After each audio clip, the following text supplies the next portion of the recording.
The legacy of the Civil Rights Movement.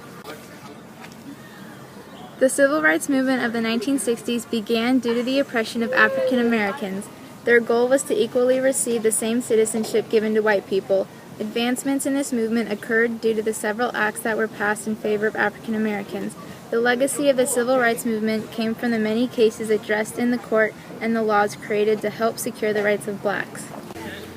There were many successes in the process of advancing the cause of the Civil Rights Movement during this time period. The Civil Rights Act of 1964 was proposed by JFK and later made a reality by Lyndon B. Johnson. It ended segregation in public places and banned employment discrimination. The Voting Rights Act of 1965 was signed by Lyndon B. Johnson and aimed to defeat legal problems at the state and local levels that prevented African Americans from exercising their right to vote under the 15th Amendment.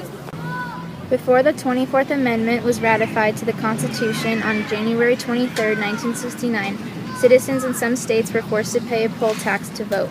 The 24th Amendment completely got rid of this fee and drew more voters to vote in national elections. In 1958, the Loving v. Virginia case was brought to the court when a white man named Richard Loving married a black woman named Mildred Jeter. The Virginia couple was charged with violating the state's anti-misegregation statute, which banned interracial marriages. They were found guilty and faced 1 year in jail, but the charges would be dropped if they left Virginia for 25 years. On October 2, 1967, civil rights advocate Thurgood Marshall was appointed by U.S. Court Justice. He was the first African American to sit in America's highest court. This step in history allowed for more equal outcomes of court hearings and seemed to give the minorities a voice in Congress. The Civil Rights Act of 1968 was very important in the subject of racial violence. It specifically addressed penalties for certain acts of violence towards African Americans. Affirmative action is the process of taking steps to help present women and minorities in areas where they were normally discriminated against in. It passed in 1965 with the goal of creating equality in the workforce in colleges for both men and women of all races and those with disabilities. Many cases passed that were related to affirmative action dealt with the education system.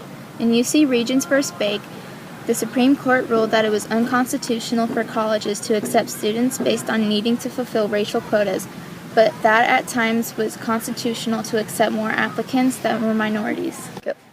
In the case Gratz v. Bollinger, the Supreme Court pushed for diversity in colleges, but felt that most were going about it in the wrong way. As a result, the University of Michigan, a system which designed in Schwett v. Coalition to defend affirmative action, the court ruled that state universities cannot consider peace as a part of the application process. Although there were so many steps in the positive direction during this period, there is concern that because of these new laws, standards have been lowered to the accepting of all students. There's also controversial views over whether these systems should be beneficial to students who need financial aid. Many people argued over the fact that we should set higher expectations for colleges to improve our education system. Overall, the legacy of the Civil Rights Movement was possible because of the positive outcomes in court, the representation of home minorities, and the equality given to all races regarding college and the workforce.